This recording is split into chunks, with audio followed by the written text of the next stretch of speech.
গাধাকে সৃষ্টি করার পর তাকে বলা হলো সকাল থেকে সন্ধ্যা পর্যন্ত তাকে ক্লান্তিহীন পরিশ্রম করতে হবে, সারা জীবন তাকে পিঠে ভারী বোঝা বইতে হবে, খেতে পাবে শুধু ঘাস, আর তার মাথায় কোনো বুদ্ধি থাকবে না। তার আয়ু হবে 50 বছর। গাধা করজোড়ে সৃষ্টিকর্তাকে বলল, আমি এত বছর বাঁচতে চাই না, আমাকে 20 বছর আয়ু দেওয়া হোক। সৃষ্টিকর্তা সেটাই মঞ্জুর করলেন। কুকুরকে যখন সৃষ্টি করা হলো তখন তাকে বলা হলো যে সে হবে মানুষের সবচেয়ে বড় বন্ধু, কিন্তু সে খাবে মানুষের উচ্ছিষ্ট, এবং তার আয়ু হবে 30 বছর। কুকুর সৃষ্টিকর্তাকে বলল, আমি এত বছর বাঁচতে চাই না, আমাকে 15 বছর আয়ু দেওয়া হোক। সেটাই মঞ্জুর করা হলো। এরপর বানরকে বলা হলো, তুমি শুধু গাছের এ ডাল থেকে ও ডালে ঝুল খাবে এবং নানান রকম ফন্দি ফিকির করে মানুষকে আনন্দ দিবে, তোমার আয়ু হবে 20 বছর। মানুষ বলল, আমি 20 বছর বাঁচতে চাই না, আমাকে 10 বছর দেওয়া হোক। সেটাই মঞ্জুর করা হলো।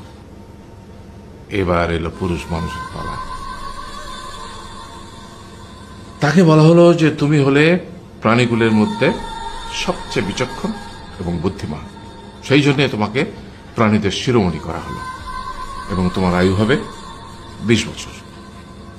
তখন পুরুষ মানুষ বলল, করজোড়ে বলল সৃষ্টিকর্তাকে যে 20 বছর আয়ু অত্যন্ত কম, হে প্রভু, আমাকে ওই গাধার সে যে 30 বছর আয়ু চায়নি সেটা আমাকে দেয়া হোক, ওই যে কুকুর 15 বছর ফিরিয়ে দিয়েছিল সেটাও আমাকে দেয়া হোক, আর যে বানর 10 বছর নেয়নি সেটাও আমাকে দেয়া হোক।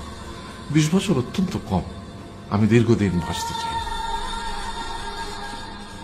সৃষ্টিকর্তা সেটাও মঞ্জুর করলেন। তারপর কি হলো? সেই থেকে ছেলেরা পুরুষ মানুষ হিসেবে বাঁচে 20 বছর, তারপরের 30 বছর সংসারের বোঝা পিঠে করে বয়ে বেড়ায়, সেটা কার মতো? গাধার মতো। তারপরের 15 বছর সে তার ছেলে মেয়েরা যা দেয় সেই রকম ঠিক কুকুরের মতো উচ্ছিষ্ট খেয়ে বাঁচে। আর তারপরে বৃদ্ধ বয়সে ঠিক বানরের মতো, যেমন গাছের এডাল থেকে ওডাল ঝুল খায় বানর, তেমনি এই ছেলের বাড়ি থেকে ওই ছেলের বাড়ি, আর নানান রকম ফন্দি ফিকির করে তার নাতি নাতনিদের আনন্দ দেওয়ার চেষ্টা করে।